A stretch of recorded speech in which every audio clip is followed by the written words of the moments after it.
Hi friends, నా పేరు Karthikeyan. So welcome to Annamalai vlogs.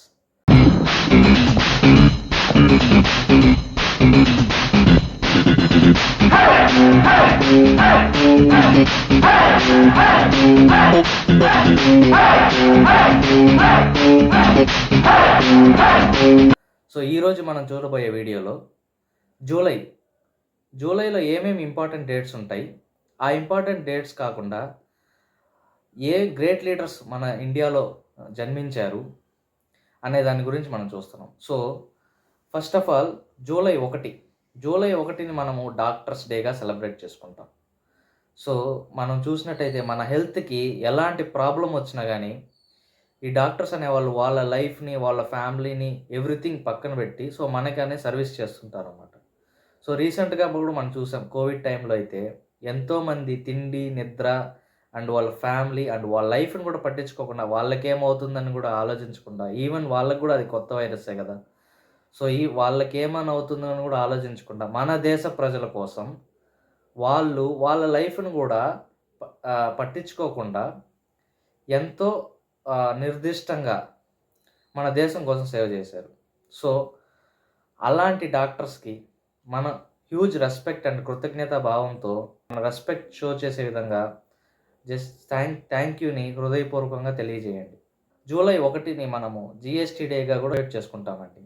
GST day, one nation one tax, అందరూ ఒకేలా ట్యాక్స్ కట్టాలని ప్రధాని మోదీ గారు దీన్ని స్టార్ట్ చేశారు. సో నెక్స్ట్ జూలై 1ని మనము చార్టర్డ్ అకౌంటెంట్స్ డేగా మనం సెలబ్రేట్ చేసుకుంటాం. ఎందుకు అని మీరు చూసినట్టయితే వాళ్ళ ప్రొఫెషన్కి మనం ఇచ్చే respect same like doctors. So India ఈరోజు లార్జెస్ట్ 5th ఎకానమీ కంట్రీగా ఉందండి. అలాగే సర్వేస్ కూడా ఏం చెప్తున్నాయంటే ఈ ఇయర్ ఆర్ నెక్స్ట్ అప్కమింగ్ ఇయర్లో జపాన్ని సర్పాస్ చేసి India will be the 4th largest economy in the వరల్డ్గా ఉంటుందని చెప్పేసి చాలా సర్వేస్ రిపోర్ట్స్ ఇచ్చాయి. అలాగే లాస్ట్ ఇయర్ ఫైనాన్షియల్ ఇయర్ 2023-2024కి చూసుకున్నట్టయితే ఈ ఇయర్ దానికంటే 8.2% గ్రోత్ రేట్తో మనము ఎదుగుతున్నాం. సో ఇంత ఫైనాన్షియల్గా మనము ముందుకు సాగుతున్నామంటే దానికి కారణము మెయిన్ బ్యాక్ బోన్ ఆఫ్ ఫైనాన్షియల్గా మనం ఎదుగుతున్నాం గ్రోత్కి. బిహైండ్ ద స్క్రీన్స్ పనిచేసేది వాళ్ళు ఎవరంటే చార్టర్డ్ అకౌంటెంట్స్ అండి. సో వాళ్ళకి really they make India proud again. So really thank you for them. July 3rd world plastic free day.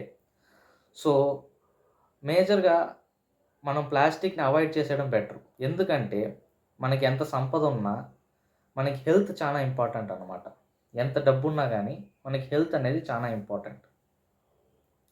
So ఆ హెల్త్ని కాపాడుకోవాలంటే మనము ప్లాస్టిక్ యూసేజెస్ని తగ్గించుకోవడం బెస్ట్. అలాగా రిమైండ్ చేసే విధంగా జూలై 3ని వరల్డ్ ప్లాస్టిక్ బ్యాగ్ ఫ్రీ డేగా సెలబ్రేట్ చేసుకుంటున్నాం. అలాగే మీరు చూసినట్టయితే July 11th world population day. So ఇప్పుడు చూసినట్టయితే ఇండియా నెంబర్ 1 పొజిషన్లో ఉందండి పాపులేషన్లో. చైనాని దాటేసాం ఆల్రెడీ. సో నెంబర్ 1 ఇండియా అనమాట పాపులేషన్. నెక్స్ట్ చూసినట్టయితే జూలై 15 మన భారతదేశంకే చాలా గర్వకారణం అని చెప్పుకోవచ్చు. ఎందుకంటే జూలై 15 కుమారస్వామి కామరాజర్ అనే అతను జన్మించారండి మన భారతదేశంలో. సో ఆయన జూలై 15, 1903 అనే సంవత్సరంలో జన్మించారు. ఈయన మద్రాస్ పట్టణానికి సీఎంగా కూడా పనిచేశారు. ఎప్పటి నుంచి అంటే 1954 నుంచి 1963 వరకు. సో దాదాపు 9 ఇయర్స్గా సీఎంగా పనిచేశారు. ఈయనకి ఒక అవార్డు కూడా ఉంది. ఏమిటి అవార్డు అంటే ఫాదర్ ఆఫ్ ఎడ్యుకేషన్ అనేసి. ఎందుకు ఈ అవార్డు ఇచ్చారంటే ఇండియాలో ఇంతవరకు ఏ సీఎం చేయనట్టు విధంగా 12,000 స్కూల్స్ని ఓపెన్ చేశారండి ఆయన పీరియడ్లో. 12,000 గవర్నమెంట్ స్కూల్స్ని ఓపెన్ చేశారు. అలాగే plus in addition to 6,000 closed స్కూల్స్ని కూడా ఓపెన్ చేయించారండి. సో టోటల్గా 18,000 స్కూల్స్ అనేవి రన్ చేశారు. Mid day meal scheme so start చేసింది, ఈ ఐడియా వచ్చింది, ఇంప్లిమెంట్ చేసింది కామరాజర్ గారండి. సో అందువల్ల చాలామంది ఈ మన స్వాతంత్రం వచ్చాక పీరియడ్లో ఎలాగంటే మనము కొంతమంది ఆల్మోస్ట్ బిలో పావర్టీ లైన్లో చాలా పీపుల్ ఉండేవాళ్ళు. సో వాళ్ళకి ఈ త్రీ టైమ్స్ ఏ డే మీల్ దొరికేది చాలా కష్టంగా ఉండేది. సో అట్లీస్ట్ వాళ్ళ పిల్లోళ్ళైనా ఒక పూట భోజనమైనా దొరుకుతుంది అనే ఆలోచనతో ఇంట్లో నుంచి చాలామంది పిల్లోల్ని చదివించడానికి పంపించేవారు. అంతకుముందు చదువు పట్ల ఎవరు అంత శ్రద్ధ చూపేవారు కాదు. ఇంట్రెస్ట్ కూడా లేదనమాట మన ఇండియాలో. సో ఈయన ఎప్పుడైతే ఈ స్కీమ్ అయితే తీసుకురావడం జరిగిందో మిడ్ డే మీల్ స్కీము, దీనివల్ల ఎంతోమంది చదువుకున్నారు. ఎంతోమంది చదువుకొని వాళ్ళ కుటుంబంలో ఎంతోమంది పైకొచ్చారు. ఈ స్కీమ్ తీసుకొచ్చింది ఈయనే. ఈయన్ని ముద్దుగా కింగ్ మేకర్ అని కూడా పిలుస్తారండి. తర్వాత 1964 నుంచి 1967 వరకు ప్రెసిడెంట్ ఆఫ్ ఇండియాగా కూడా పనిచేశారు. 1976లో ఈయనకి భారతదేశం భారతరత్న అవార్డు ఇచ్చి గౌరవించారు. అలాగే కొన్ని సందర్భాలు ఉన్నాయండి కామరాజరయ్య గురించి చెప్పుకోవాలంటే. కొన్ని రేర్ సినారియోస్ ఉంటాయి. అవి ఎలాగంటే ఒక సినారియో చెప్తాను. సో గవర్నమెంట్ మెడికల్ సీట్స్ని ఫ్రీగా ఇవ్వడం అప్పుడు Tamil Nadu government first time medical స్టూడెంట్స్కి ఫ్రీ సీట్ ఇవ్వాలని అనుకున్నారు.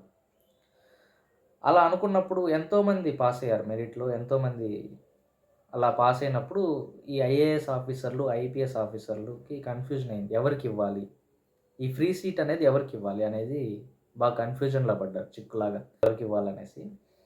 మన కామరాజర్ గారు ఏం చదువుకోలేదండి. సో ఈ ఈ ఈ పిఏ చాలా షాక్ అయ్యాడట. ఈలోగా 10 మందిని సెలెక్ట్ చేశారు. సో 10 సీట్లే ఇవ్వాల్సింది. ఆల్మోస్ట్ ఒక 100 or 1000 అప్లికేషన్స్ వచ్చాయి.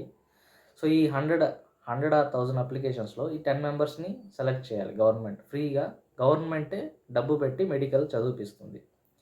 సో వీళ్ళని ఎలా సెలెక్ట్ చేశారని చెప్పి షాక్ అయ్యారు. ఎందుకంటే ఆల్రెడీ ఐఏఎస్, ఐపీఎస్ ఆఫీసర్లే తలబట్టుకున్నారు ఎలా సెలెక్ట్ చేయాలని చెప్పి అర్థం కాక.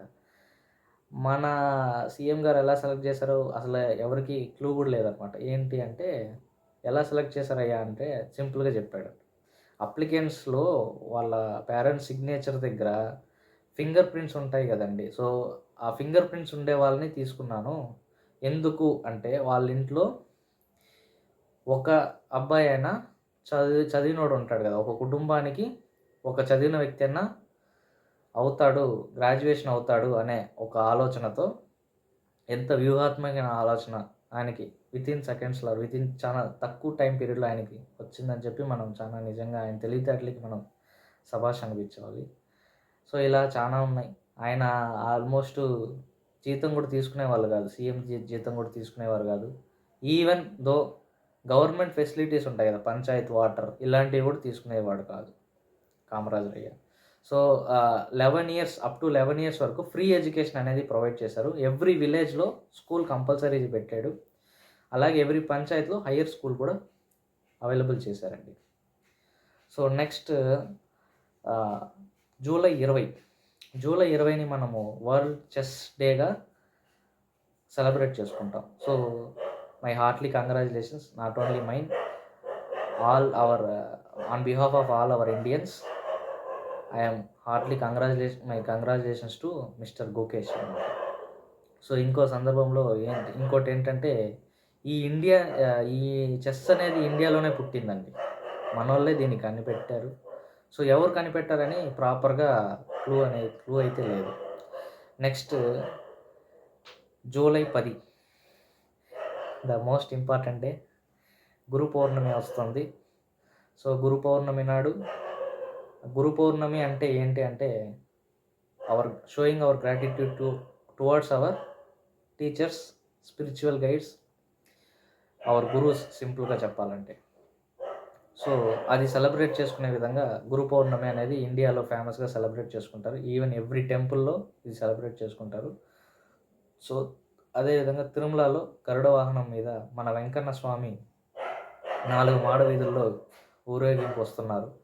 అలాగే అరుణాచలంలో కూడా గురు పౌర్ణమి చాలా ఫేమస్ అండి. సో అందరూ జాగ్రత్తగా వెళ్ళేసి రండి. Thank you.